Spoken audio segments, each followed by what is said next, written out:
మేము బట్టిపల్లి నుంచి వచ్చామండి. 2, 3 నెలల నుంచి అమ్మ చేసింది వాక్యం మెసేజ్ ఉంటున్నాము. ఫోన్లో సాక్ష్యాలు చెప్తున్నారు. చాలా మేము కూడా బలపడ్డాము. ఇక్కడికి వచ్చిన తర్వాత అనేక సాక్షులు విన్నాము. అనేక స్వస్థల కార్యాలు జరుగుతున్నాయి. ఈ అమ్మ తేజ పాస్టర్ గారి వలన ఎటువంటి మోసం లేదు, ఏదీ లేదు. అంత దేవుని కృప వలన అంత పరిచర్య విషయంలో ఏ విషయంలో అంత బాగా జరుగుతుంది. నేను నమ్ముతున్నాను, నేను విశ్వసిస్తున్నాను.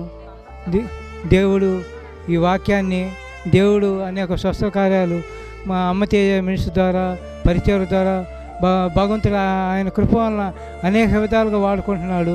నేను కూడా ప్రార్థనలో బలపడ్డాను, ఆయన కృప పొందుకున్నాను, అగ్నితో కాల్చబడ్డాను. నాకు ఎంతో ఆనందంగా ఉంది.